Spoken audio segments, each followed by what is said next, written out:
ကျွန်တော်ဂျပန်နိုင်ငံမှာဆိုလို့ရှိရင်ဆောင်းတွင်းရောက်လာရောဗျာဆောင်းတွင်းရောက်လာဆိုလို့ရှိရင်အကုန်လုံးကဒီပေါ့နော်အင်ဂျီနွေးထွေးထွေးဝတ်ကြတယ်ဗျာဝတ်ပြီးလို့ရှိရင်ကျွန်တော်တို့ကဒီပေါ့နော်ဖုံးကွယ်စရာကိုဖုံးကွယ်ကြတယ်ဗျာဘယ်လိုဖုံးကွယ်လဲဆိုတော့ကျွန်တော်တို့ပေါ့နော်ဒီခန္ဓာကိုယ်မှာမရှိတဲ့အစီတွေရှိနေတဲ့အတွက်ကြောင့်မို့လို့ကျွန်တော်တို့ခါပတ်လဲနဲ့ဒီပေါ့နော်ဂျိုင်းတို့ဘာလို့ပေါ့နော်ဒီလိုမျိုးနေရာတွေကိုဗျာဆောင်းတွင်းမှာဆိုလို့ရှိရင်ကျွန်တော်နှွေးထည်တွေဝတ်ကြဗျာဒီလိုမျိုးပေါ့နော်ဒီလိုအင်ဂျီလေးတွေဝတ်ကြဗျာနှွေးထွေးထွေးပေါ်နေကြတယ်နေပေမဲ့လို့ကျွန်တော်တို့ဒီတမန်ကဝတ်တယ်မျိုးတော့ကျွန်တော်တို့ဥပမာနေနေဗျာကြစ်ကြစ်လေးလေးရှိရလူရဲ့ကြတော့ဒီအသားကလေးနွေးနွေးလေးတွေရှိရဗျာအဲ့ဒါလေးတွေဝတ်ကြပြီမဲ့လို့ဒီပေါ့နော်အရန်ကြီးထူတဲ့အင်ဂျီတွေဝတ်ပြီးတော့ကိုယ့်ကိုဖုံးကွယ်နေကြတာတွေကိုကျွန်တော်ကတွေ့နေရပါတယ်အဲ့အတွက်ကြောင့်မို့လို့ဒီပေါ့နော်ဘယ်လိုမျိုးလေးပေါ့နော်ဝိတ်လျှော့မလဲအဲ့လိုဒီဆောင်းတွင်းမှာကိုကအိမ်ထဲမှာကွေးနေမှာလားဒါမှမဟုတ်ရှင်အလုံးနဲ့အိမ်နဲ့ပဲသွားပြီးတော့ဒီတိုင်းပဲတန်တဲ့လဲနေပါလားစားချင်တိုင်းစားနေမလားပေါ့နော်အဲ့လိုမျိုးတွေလုံးမဲ့စားပေါ့နော်ကျွန်တော်ပြောချင်တာဒီဆောင်းနေပဲဖြစ်ဖြစ်နေပဲဖြစ်ပါဗျာကိုကဝတ်ချင်တာဝတ်လို့ရအောင်ကိုဝတ်ချင်တဲ့ဟာကိုဗျာအဝတ်စားကိုကရွေးချယ်မယ်ဗျာအဝတ်စားနေကိုရွေးချယ်တာမဖြစ်ရလေအောင်ပေါ့နော်ကျွန်တော်အနေနဲ့ပေါ့နော်အကြံပေးချင်ပါတယ်ဗျာဒီပေါ့နော်ကျွန်တော်တို့အရင်ဆုံး lifestyle ကိုပြင်ပါဗျာအရင်ဆုံး lifestyle ကိုပြင်မယ်ဆိုလို့ရှိရင်ဥမာနေနဲ့ပေါ့နော်တရက်ကိုကဘယ်လောက်စားရမလဲပေါ့နော်အဲ့ဒါကိုသိဖို့လိုတယ်ပြီးလို့ရှိရင်စားပြီးရင်ဘယ်လိုနေထိုင်ရမလဲပေါ့နော်အဲ့ဒါလေးကိုကျွန်တော်ကဒီဗီဒီယိုနဲ့ပြပြသွားဖြစ်ပါတယ်ဗျာကျွန်တော်မိတ်ဆွေတွေနဲ့ပေါ့နော်ဒီအဝတ်စားကိုကရွေးချယ်ပြီးတော့ပေါ့နော်ဝတ်ရအောင်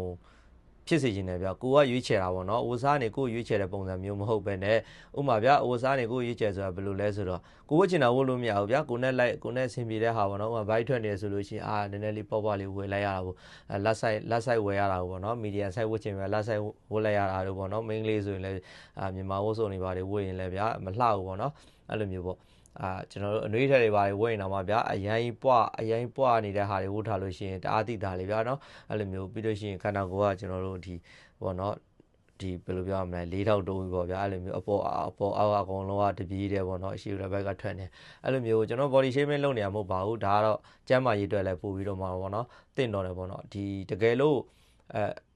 weight ပို့ပြီးတော့တက်လာမယ်ဆိုလို့ရှိရင်ပေါ့နော်ဥပမာနေတယ်ဗျအရန်ဝိတ်များတဲ့လူတယောက်ဆိုလို့ရှိရင်ကျွန်တော်ထလာတွေခက်ခဲပါတယ်ပြီးလို့ရှိရင်လေကားတက်ဆဲပေါ့နော်ဘယ်လိုပဲဖြစ်ဖြစ်ဗျာကျွန်တော်တို့ daily lifestyle မှာကိုယ့်ကိုယ်တော်မှမတက်နိုင်တဲ့လူတယောက်ဖြစ်သွားနိုင်တယ်ပေါ့နော်အဲ့တော့ကြောင့်မို့လို့တဖြည်းဖြည်းနဲ့စုဆောင်းပြီးနေတဲ့အဲ့ဒီပတ်စံတွေတော့မဟုတ်ပါဗျာအစီတွေပေါ့နော်အဲ့ဒီအစီတွေကိုကျွန်တော်တို့ကဘယ်လိုမျိုးခြေဖျက်ရမလဲပေါ့နော်ဘယ်လိုမျိုးခြေဖျက်ရမလဲဆိုတော့အချက်၃ချက်ကိုကျွန်တော်ကဒီပေါ့နော်ဒီဗီဒီယိုမှာကျွန်တော် sharing လုပ်တာဖြစ်ပါတယ်နံပါတ်1အချက်အနေနဲ့ကျွန်တော်တို့က lifestyle ကိုပြင်ရမှာဖြစ်ပါတယ်ဗျာ lifestyle ဆိုတာဘယ်လိုမျိုးလဲဆိုတော့ဥပမာဗျာကျွန်တော်တို့အထိုင်များတဲ့လူပဲဖြစ်ဖြစ်ဒီအိမ်မှုကိစ္စလုပ်များတဲ့မိသားစုဝင်ပေါ့နော်မေပဲဖြစ်ပြီးပဲဖြစ်ပေါ့ဗျာဒီလိုမျိုးမိဘတွေအနေနဲ့ဆိုလို့ရှိရင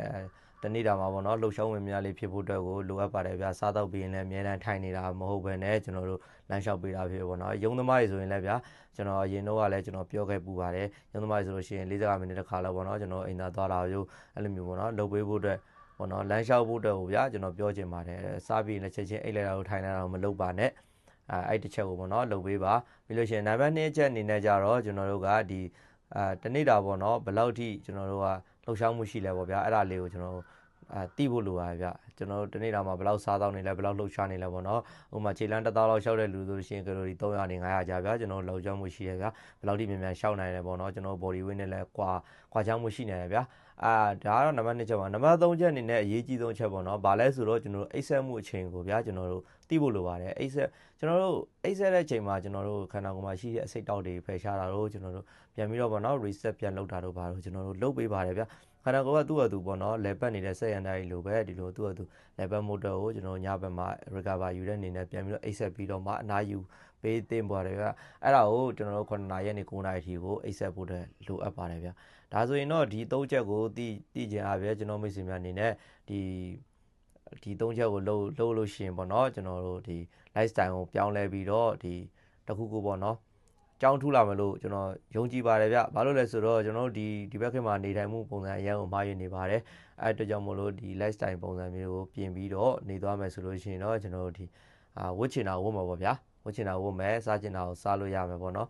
ကိုကစားချင်တာလည်းမစားရဘူးဝတ်ချင်တာလည်းမိုးရဘူးပေါ့နော်ဒီလိုမျိုးဖြစ်နေတဲ့လူတွေအရန်ကများတယ်ကြောင့်ကျွန်တော်ဒီဗီဒီယိုကနေဒီ3ချက်ကိုကျွန်တော် sharing လုပ်တယ်ဖြစ်ပါတယ်ဗျာဒီ ဒီနေ့ဒီဗီဒီယိုကဒီလောက်ပါပဲကျွန်တော်ရဲ့ဗီဒီယိုလေးကိုဆုံးဖြတ်ကြည့်ပြတဲ့အတွက်ကြောင့်အများကြီးကျေးဇူးတင်ပါတယ်ကျွန်တော်ကတော့ Wine Definite Channel ရဲ့ founder ရဲရင်ပဲဖြစ်ပါတယ်ကျွန်တော်ရဲ့ channel လေးကို subscribe မလုပ်သေးဘူးဆိုလို့ရှိရင် subscribe လုပ်ပေးပြီးတော့ကျွန်တော်ရဲ့